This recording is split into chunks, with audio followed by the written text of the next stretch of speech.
the talk, I'm the last speaker and one of the promoter of this collaboration between IHPST and the Express project. I would just like to conclude to say how happy I was to spend this last semester with this collaboration, which has brought really nice conversation, discussion, and a very interesting talk. So I hope it's not going to be our last meeting, but there will be other events, and I think I speak in the name of the whole Logic and Philosophy of Mathematics group of the IHPST. Okay, this said, I can confirm on the speaking on behalf of the Express side. I can confirm that. Okay, so now we can move to the main topic of my talk, that is about mathematical explanation. Okay, and before actually I will start by making clear what I mean by mathematical explanation in this talk. Why? Because as soon as you get into the literature on mathematical explanation, you first realize that actually mathematical explanation is an umbrella term to denote a different mathematical phenomena. Okay, so in a mathematical explanation could amount to the introduction of a theory to enlighten some mathematical results, but it could also amount to the draw of analogy or between different mathematical facts that again enlighten these facts, but it could also amount to a proof of a mathematical theorem that seems to explain the theorem itself. Okay, and it's in the last sense that I'm going to use the expression mathematical explanation. So during the talk, when I say mathematical explanation, I actually mean just this last sense of the expression, a proof that seem to explain the theorem it proves, right? And the idea is that in the mathematical practice, mathematicians actually have this intuition that some proof explain the theorem that they prove, and so that some proof give us something more than other proof. But even when we restrict the sense of mathematical explanation to proof, there are other distinctions to be made, because proof might explain in different ways, and thus I'm just restrict my attention to those proof of mathematical theory that explain by providing the reason why the theorem is true. Okay, so it's a very, very narrow sense of mathematical explanation. And when I use the word explanatory proof or mathematical explanatory proof, I just mean this sense, right, of proof. So what does philosophy has to do with these phenomena that arise in the mathematical practice? Well, philosophy tried to systematize this intuition that mathematicians have. So philosophy tried to clarify what characterizes an explanatory mathematical proof. In other terms, philosophy tried to understand and answer the question, what makes a proof explanatory? Or in other terms, what is the distinction between a proof that explains and a proof that doesn't explain? And this is precisely the question that I'm going to tackle in this talk. Of course, I'm not the first in trying to answer this question. There are many notable accounts before me, and amongst these, I would like to dwell on Steiner's account, which is probably the most famous by far. So according to Steiner, an explanatory proof, it's a proof that displays some characterizing properties. Then there is the more recent account of Pincock, according to whom an explanatory proof is a proof that displays a special sort of ontological dependence between different mathematical domains. And more recent, there is the approach of Baron, Collivan, and Ripley, according to whom an explanatory proof is a proof that explains a counterfactual dependence, and thus it's not distinct from a scientific explanation in a certain sense. Okay, so the talk is not about the discussion of this approach, these approaches, though it would be interesting, nor I'm going to dwell on the criticism that have been developed against them. I will rather dwell on two features that unite, that are common between these three different approaches, that are, for the rest, very different amongst each other. Okay, so the first feature is that Steiner, Pincock, Baron, Colligan, and Ripley, they all deal with mathematical informal proof as they stand in mathematical text, right? And the second thing is that they all try to characterize this explanatory mathematical proof via very general property. So either the characterizing property of Steiner or this ontological dependence or counterfactual dependence, right? So the advantage of these approaches is that they are quite easy to understand. It's quite easy to understand what they are doing. It's quite easy to apply them to mathematical proof. But on the other hand, one feels that the domain remains a bit in the vague. Okay, at least this was my feeling, that we didn't really understand what was going on with explanatory mathematical proof.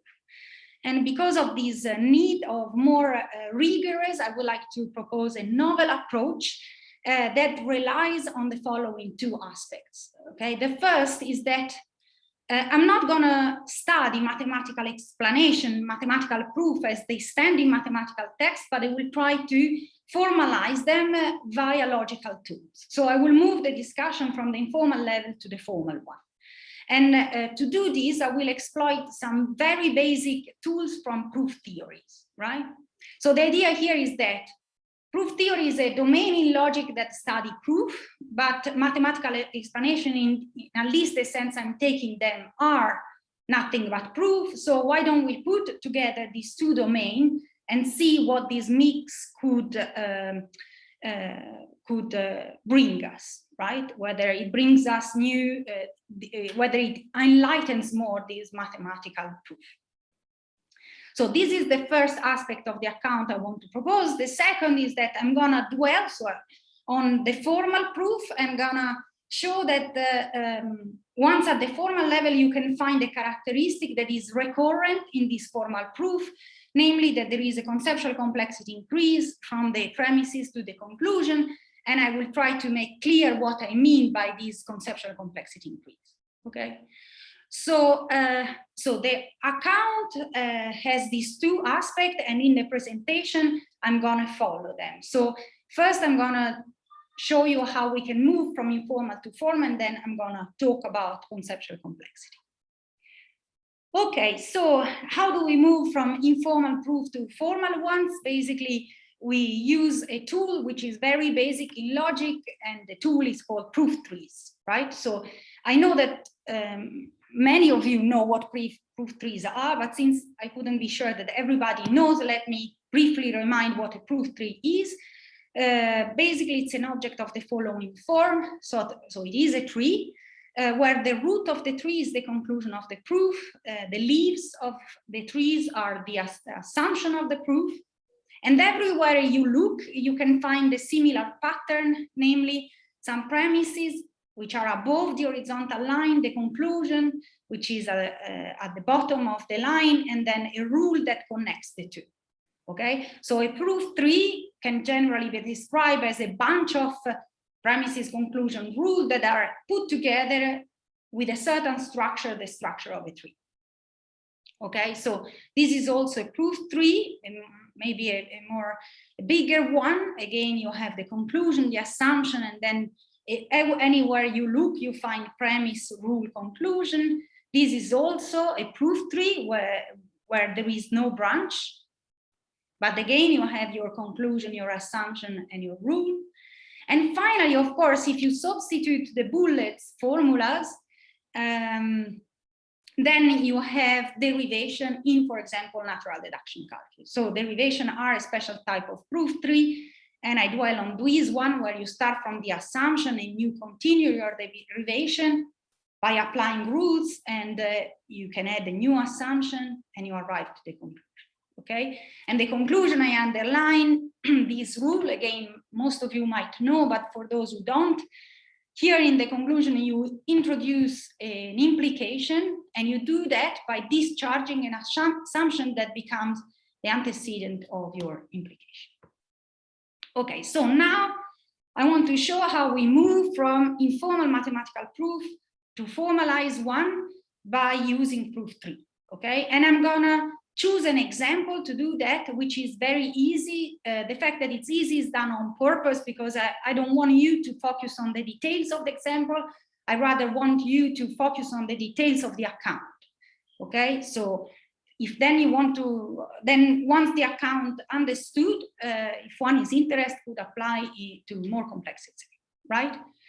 Okay, so the example comes from Bolzano, who was definitely one of the big name who study explanatory mathematical proof, and definitely attributed a great importance to explanatory mathematical proof. So the example comes from Bolzano, but the name is mine, so I don't know if it's a nice name. So it's the Quadrangle Theorem, and it basically says that the sum of the angles of any quadrangle is equal to 360 degrees. A very basic mathematical fact that you can prove in several ways, but according to Bolzano, there is a proof that is explanatory, right? What is the proof? So consider a quadrangle ABCD. By the theorem, it say that any quadrangle can be divided in two triangles that have a common side. We can look at ABCD as the sum of the triangle ABD and BDC, okay? But in any triangle, the sum of its angle is 180 degrees. And so it's the sum of the angles of ABD and BDC. Thus, you put the two things together, the sum of the angles of the quadrangle ABCD is 180 plus 180, namely 360, okay? Very simple proof. And I'm not gonna dwell on the reason why Bolzano thinks that this is an explanatory proof. I take it as a fact. I rather want to show how we can move from this informal proof to a formal one, right? And in order to do that, I need to underline three key elements. Okay, the first is the conclusion of the proof, which is very straightforwardly the theorem that we want to prove. The second thing that I want to underline are the premises, or the premise the proof rely on. Okay, and in this case, it's fairly easy to identify them. Is the sum of the angles of ABD is 180. This is the case for the sum of the angles of BDC. Okay, so these mathematical facts might have been proved elsewhere, but here we take them as the premise of the explanatory proof. And then, and I want to underline that in this case, identifying the premises on which the explanatory proof depend on is quite simple. But in general, when you analyze explanatory proof and you do this operation of identifying these elements, identifying the premises the explanatory proof rely on, this is the difficult bit, okay? So here it's easy, but in general, it's not straightforward to see what the proof depends on. Okay, and then the other thing I want to underline is a generalization that the proof uses, and the generalization is a theorem that basically unites what you have in the conclusion and what you have in the premise. Okay, because it basically say, look, in the premise you have triangle, in the conclusion you have quadrangle, but actually any quadrangle can be divided in two triangles that have a common side, right? Now, okay, with these three elements in mind, I want to formalize this explanatory proof. That means we prove three. So how do I do that? I start from where I started my informal proof. So consider the quadrangle ABCD. We consider the quadrangle ABCD. I use this expression just as a shortening. Okay, by applying on the quadrangle ABCD, this generalization that has taken the form of a rule, okay, I infer that ABD is a triangle. But then if ABD is a triangle that the sum of its angle is 180 degrees, I apply the modus ponens, so I get that the sum of the angles of ABD is 180 degrees. By a similar sub-proof 3, I get the same conclusion for my triangle BDC.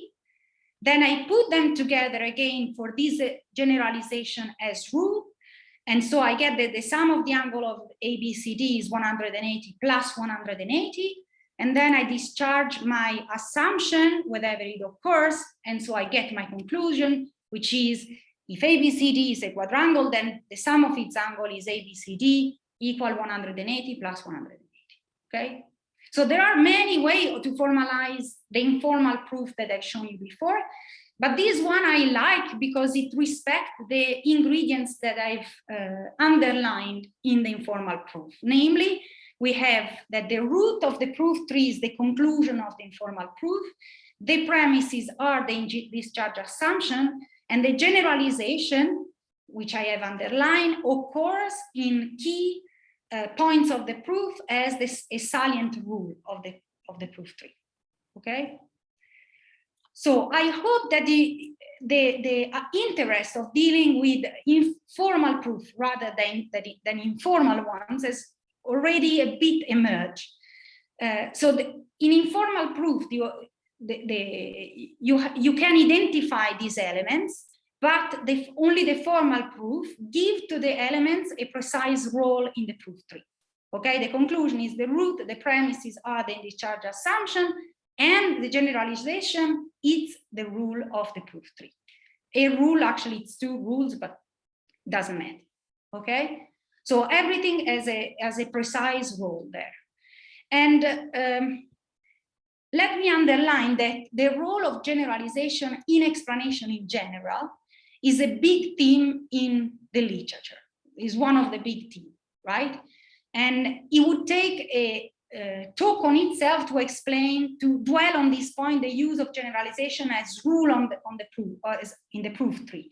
And I cannot do that today because of the talk. I want the talk to be on something else, but I would be delighted to explore this point better in the Q&A if you are interested. Okay, so also by moving from the informal proof to the formal one, you can get the structure of your informal proof, right? Because the informal proof, you are proving an implication, so you are using the antecedent as an assumption somewhere, and then you discharge it, of course, and then there are some assumptions that remain there, that are undischarged, right? And actually, the more you study the structure of explanatory mathematical proof, the more you get that this structure is recurrent, okay? So all proof tree that formalize explanatory mathematical proof of theorem that are implication, they display this structure. And then when they have another form like conjunction, they have another structure and so on. This is not surprising because this is precisely what proof theory gives you. But the idea is that if the structure is recurrent and you look for what makes a proof explanatory, maybe you need to find an ingredient, something in this structure that gives you the answer on what makes the proof explanatory, right? So the idea is maybe it's in this structure that we need to identify the ingredient that distinguishes a proof that explain from a proof that do not explain. And the idea is that actually it's in the relation between the undischarged assumption and the implication of the proof tree that you recognize the countersign of the explanatoriness of the proof, right? In particular, if the proof tree you are dealing with is formalizing an explanatory proof, then the undischarged assumption need to be conceptually less complex than their conclusion. Okay, that's the idea. But of course, I'm going to dwell on that. So conceptual complexity is what provides the asymmetry or directionality, which is typical of explanation, mathematical explanation included, and is what distinguishes a simple proof from an explanatory one. That's the rough idea. Okay. So said in a more informal way, the idea here is that if an informal proof is explanatory, then there exists a way to formalize it as a proof tree such that the undischarged assumption of this proof tree are conceptually less complex than the conclusion of the proof tree. Or in other way, an informal explanatory proof hide or behind the explanatory informal proof lies a proof tree that behave in a certain way. Okay, but of course, in order to defend this idea, I need to make clear what conceptual complexity increase is, and this is what I'm going to do for the rest of the talk. Okay, and before getting into the details, let me insert this conceptual complexity increase in a broader framework, right? Because actually, if you look at the history of philosophy, the idea that what is simple explains what is more complex is there since, I would say, not the very beginning, but quite at the beginning. Okay, so it's an idea that we can find in Aristotle, in Leibniz, in Pascal, in Bolzano, definitely in Frege, and others. And so they defend all this idea that when you explain in mathematics, you move from the simple to the more complex, right? And the nice thing is that even if you look at proof theory, so a domain which is completely detached from mathematical explanation, you have, logicians would agree that in those derivations where you have a complexity increase from the premises to the conclusion, these derivations there are kind of special.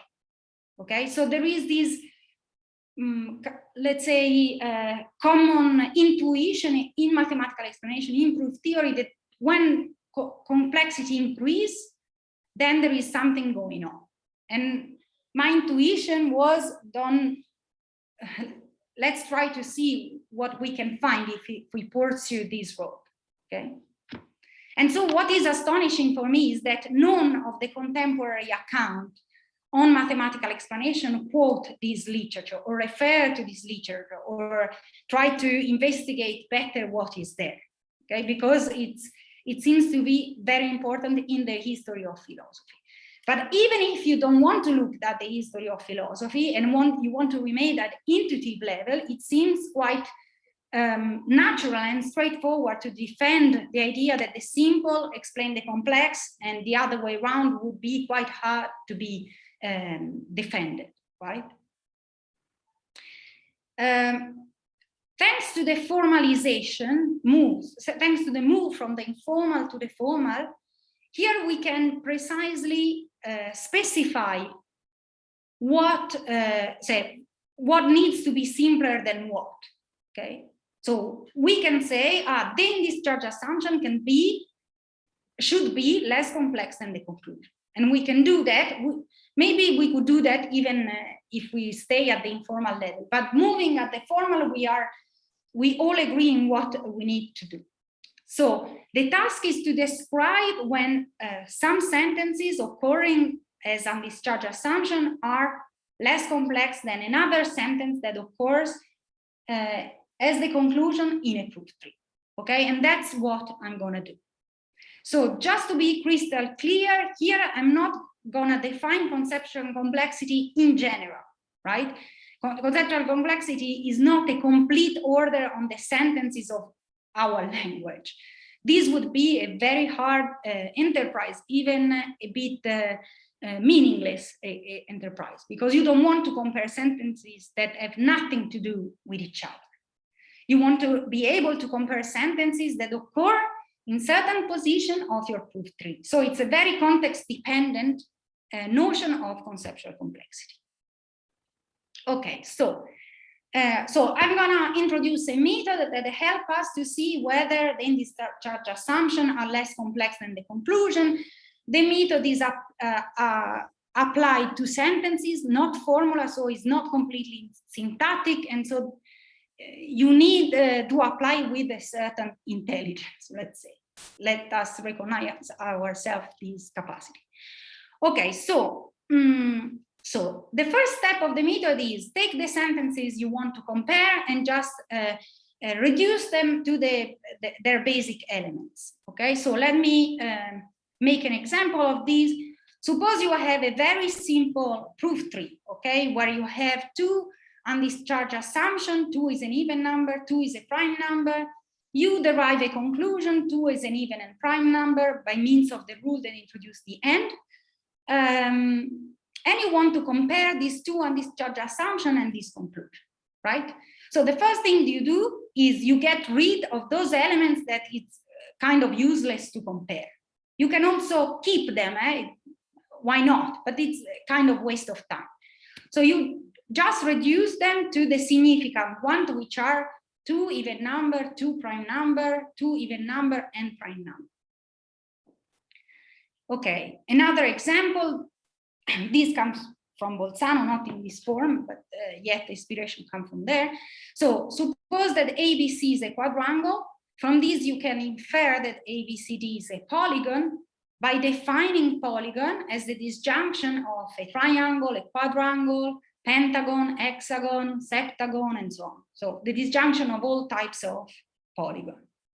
And you want to and so here you have an in-discharge assumption, a conclusion, and you want to compare them. So you reduce them to the elements that are significant to be compared. But again, you can keep all the elements if you want. In this case, it's just a small advantage. And then you want to compare the in-discharge assumption and conclusion of the quadrangle, of the proof of the quadrangle theorem that I've shown you before. And again, you do the same operation. So you get your if-then ABC triangle, sum of the angles, 180. You do the same, and for the conclusion. Okay, very basic step.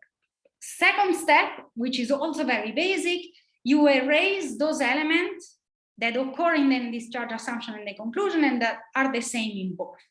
Okay, why do you do that? Well, of course, because if you want to compare them and the elements are the same, these are just the same and you don't need to compare anything. You don't increase nor decrease complexity. So you take the first example, you erase everything that is the same between undischarged assumption and conclusion, and you remain with an end. Okay? The second example, you erase ABCD, ABCD. They are the same, you don't need to compare. And the third example, you erase the if-then, the sum of the angles, 180, 180, and you do the same for the other one. Okay, they are the same, there is nothing to compare. Okay, third step of the method. Now, what is the situation? You have started from your undischarged assumption conclusion. You have erased those elements that are the same. Now you are left with some elements that are different in the undischarged assumption and the conclusion. And what you would like to do, even intuitively, is to connect each element of the conclusion to an element of the undischarged assumption, and to show that such element is more complex than the one of the undischarged assumption. Because if this is the case, all the other elements being equal, then you can draw the conclusion that the conclusion is more complex than the discharge assumption, right? And there are 3 ways you can connect elements between conclusion and assumption amongst each other, okay? So the first way is the very classical way you connect concepts amongst them, namely at the intentional level, namely by definition, okay? This is really what you usually do with concept. Okay, so the first thing you need to check, is there an element of the conclusion that contains an element of the discharge assumption by definition? Yes, then let's connect them together and let's draw the conclusion that the element, sorry for the repetition, in the conclusion is more complex. Okay, so what is the case? For example, here ABCD is a quadrangle, ABCD is a polygon. I erase ABCD, the element I'm left is with are these. I want to compare them. So to argue that here it's more complex, but polygon contains by definition that I use as a rule, the concept of quadrangle, by definition. So by definition, polygon is more complex than quadrangle. Okay, the second example, just to see that you need to do that not only for concept, but also for other elements that might occur in the proof. You have ABCD, ABC in the proof of the Quadrangle Theorem, or ABCD, BDC. This by definition, even without looking at the figures that they denote, ABCD contains ABC and ABCD contains BDC. There ABCD is more complex than both ABC and BDC. Okay, So by definition, some concept contains other. And this is a classical way to connect concepts together. Okay, but if this was the only way mathematical explanatory proof work, namely if the only connection amongst concepts that occur in them was at the intensional level, then explanatory mathematical proof would just amount to the application of definition.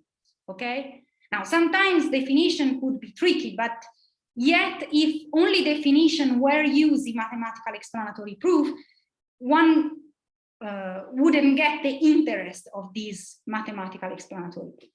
Okay, so something else must be going on there. And the idea is that the concept that occur in the conclusion and in discharge assumption might not be linked by definition, but they are linked at the extensional level, namely via the object they denote. Okay, so that the idea is that a mathematical explanatory proof link together set of objects that are otherwise disconnected amongst them and put them together, right? And because it puts together these objects that are otherwise at the intensional level you wouldn't connect, you could claim that there is a conceptual complexity increase at the level of concept. Okay, I'm gonna dwell with this point with this an example because this is the salient point. Okay, so take the example of the quadrangle theorem, right? And here you have the concept of triangle and quadrangle. But in the proof tree, there is no definition that link triangle and quadrangle. So at the intensional level, you couldn't draw a complexity increase between triangle and quadrangle because you couldn't say which one contains the other. Okay, there is no definition in the proof tree.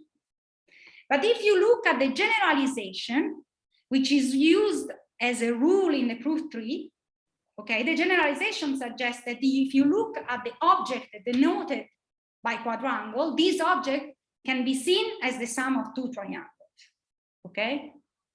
But it's not the case that any pair of triangles amount to a quadrangle, okay? So if you expand this at the set of all quadrangles, this means that the set of all quadrangles is a subset of the set of all pairs of triangles. That's what this generalization is saying. So suppose this is the set of all quadrangles and this is the set of all triangles, and the mathematical result say, oh, look, but the set of all quadrangles is actually a subset of the set of all pairs of triangles, okay? So the concept of quadrangles denote a set of objects that actually is a subset of the set of all triangles. So it's a more specific concept, and in this sense, it could be seen as more complex because it adds something that restricts the way you look, restrict the way you can apply it to objects. Okay, and this is a recurrent is in at least all the explanatory proof I've seen. So at the set of object, you pass from a set of object to one of its subset. And so you argue that the concepts are related at the extensional level, not at the intensional level, but at the extensional level. Okay, so this is the second way concept could be related, but there is a third way, is when the conclusion contains an element that cannot be related to any element of the discharge assumption, neither intentionally nor extensionally. So this is example of the end here. Okay, here you have an end that doesn't occur in the premises. So all the other elements being equal, you can argue that here in the conclusion, you are dealing with something more, a concept, you add the concept to what you had in your undischarged assumption. So this move here in logic, if you formalize with formula, you're going to move from A, B to A and B. And in logic, everybody agreed that A, B are subformula of A and B, thus you have a complexity increase. And the logical complexity increase could be seen as a special case of the conceptual complexity increase. And you could recast it in this term without the use of formula. okay? But it's another way of expressing the same idea. Even in the quadrangle theorem, you have a new element in the conclusion that you cannot connect to any other element of the premise, namely the plus. And the plus here seems to work a bit as the end, okay? So you have a premise, another premise, sorry, an assumption, another assumption, you put them together with a plus that didn't occur before. Thus, it's a new element you deal with, thus you are increasing the conceptual baggage you are dealing with, okay? So the fourth step of the method is, if the third step is successful, then you can establish that the conclusion is conceptually more complex than the discharge assumption, okay? So the idea is, you take the elements, you either erase them or you connect them together so that you can show that the elements in the conclusion are more complex than the elements in the undischarged assumption. Okay, so now that I hope we have a clearer idea of what conceptual complexity is, let us go back to the explanatory proof of the quadrangle theorem. This was its formalization, but we have shown that if we consider the undischarged assumption and the conclusion, either they have the same elements or they have elements that can be related intentionally or extensionally, or they are new. So what you find in the conclusion is conceptually more complex than what you find in the assumption, and thus you can conclude that what intuitively seems an explanatory proof is actually explanatory according to this method, okay? And moreover, and I strongly underline this point, not only you can say that here you are in front of an explanation, but you can identify the explanans and the explanandum of the explanation. Okay, the explanans are the undischarged assumption, and the explanandum is the conclusion. Okay, and as weird as it might sound, when you look at the literature of explanation in mathematics, quite rarely they mention the explanans of the explanation. And this is because, I think, it's quite difficult to identify the explanans, right? As I said before, it was quite difficult to identify the premise of the informal proof, as it's quite difficult to identify the undischarged assumption of the informal proof. Okay, but once you get it, once you get your proof tree, then you have all your elements in the right place and you are able to say what is the explanans and what is the explanandum, right? And also that in the causal literature, where you always talk in terms of, in the scientific literature, where when they analyze proof, they often say, this is the explanans, this is explanandum. The explanans amounts to the cause and the explanandum to the effect, okay? So the cause explains the effect, cause the effect, and the explanation takes into account this relation. Now, in mathematics, you cannot talk about causality relations, so the explanans are nothing but the reason why, the famous reason we started with, the reason why the conclusion is true, okay? And I would even use the word ground, they are the ground why the conclusion is true, but this word now evokes some huge metaphysical assumption that here are completely, you don't need to evoke, okay? The grounds should be seen as really the reason why the conclusion is true. Okay, so also the directionality of the proof that is a problem in the explanatory literature. It is taken into account because the simpler explain the more complex and the other way around doesn't hold. And so as conclusion, so I've tried to present a novel account which is based on two ideas. One is formal proof and the other is conceptual complexity. And via formal proof, the approach tried to combine mathematical explanation with proof theory, okay? And I think that this is a combination that could be interesting, although it hasn't been explored so far. And via conceptual complexity, I've tried to retrieve and clarify a really illustrious tradition of philosopher and mathematician. Maybe the way I've done it is not satisfactory, but I really think that it should, even if in not the way I've tried to illustrate, in some other way, it should be studied, because I really think there is something in there. Okay, so I would like to conclude by saying, so the other accounts of mathematical explanation, as I said at the beginning, since they are very general, it's not very easy, but it's quite easy to see whether they applies to some mathematical explanation or not. This method, not at all, is not something that, let's see whether it works on whatever proof, because you first need to formalize, then you need to dwell on conceptual complexity, so it requires a bit of time. So, so far it has been applied to several mathematical explanatory proof, like the mathematical explanation of Pythagoras theorem, something else that comes from Bolzano that they call circle theorem, Desargues theorem, and other ones that I'm not going to dwell. So far it's not bad, but of course, in order to test it more, we need to apply to much more complex mathematical explanation. And that was it. Thank you very much, Francesca, for the very nice talk.